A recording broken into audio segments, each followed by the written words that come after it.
Welcome. Today we're going to talk about geometric relationships. Let's begin by talking about dimensions. Everybody's heard of 3D, but what's 0D? Zero dimensions would be a point. A point has no length, no width, no height. A one-dimensional object could be a line or any part of a line, like a line segment or a ray. Those have one dimension called length. Two-dimensional object are the shapes that you're familiar with: squares, rectangles, triangles, circles. All of those things that are completely flat have length and width, but no height. 3D means, well, a 3D object has length and width and height, such as a cube or any geometric solid. Okay, that was just to clear things up. Today we're going to talk about relationships that lines have. So let's talk about intersecting lines. Two lines intersect if they have exactly one point in common.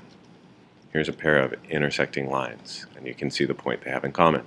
Two lines are parallel if they lie in the same plane but do not intersect, kind of like railroad tracks. Lines that are skew are much more difficult to draw. Skew means that the lines do not lie in the same plane or intersect. So it's neither of the first two. To draw skew lines, the easiest thing is to draw a 3D object like a cube or a rectangular prism, and then I'll show you the relationship. These two lines are skew. They never touch, but they're not parallel. Okay, so a front edge and a top edge like that, those would be skew. They're not parallel and they don't intersect.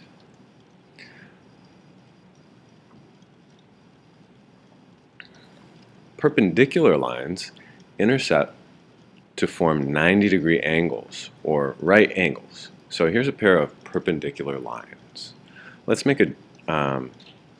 label these. Okay, so here's a right angle symbol to show that they're perpendicular, and I'm going to label basically the points of the compass here, right? North, east, south, and west.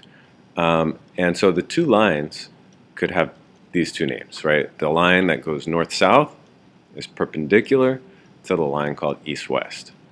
So line NS, and this is the symbol above the lines that indicates that they're aligned, right? This is our line symbol.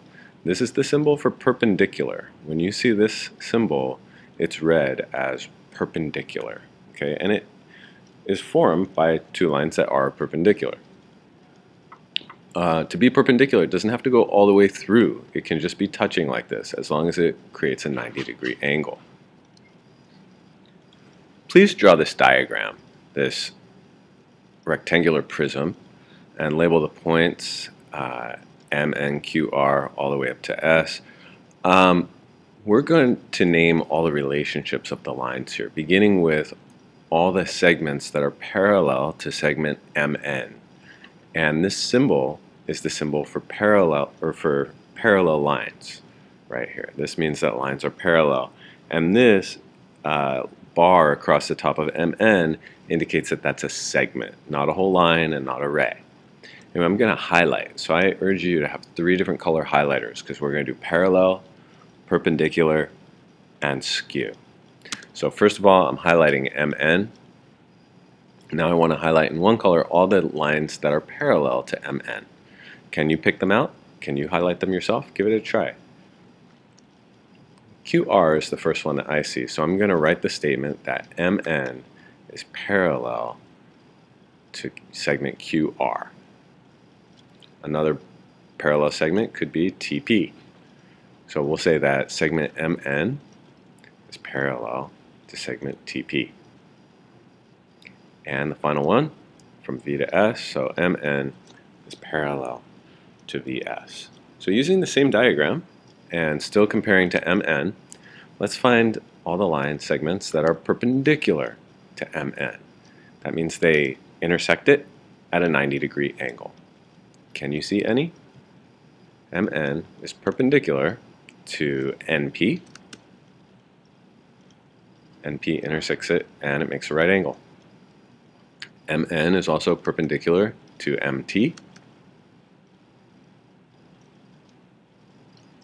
MN is perpendicular to NR.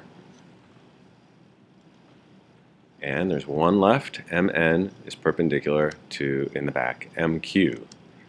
There we write MN segment perpendicular to segment MQ. So, keeping the same diagram one more time, let's name all the segments that are skew to segment MN. That means they're not parallel, but they also don't intersect. So, RS is one such segment, and we just have to write the word skew. There's no symbol for skew. So MN is skew to RS, also to QV, and it's also skew to PS, and there's one left. It is TV. So that's covered parallel, perpendicular, and skew. Parallel planes are planes that do not intersect. Plane M and plane N are parallel planes. It's like the front and back cover of a book or two slices of bread in a sandwich. So we write plane M is parallel to plane N. Finally, perpendicular planes are planes that intersect to form right angles. This is a really fun situation to try and draw. Here's two planes, R and S, intersecting. And you can see it's like a three-dimensional plus sign. And so we would write that plane R is perpendicular to plane S. So give that diagram a shot and have fun with it.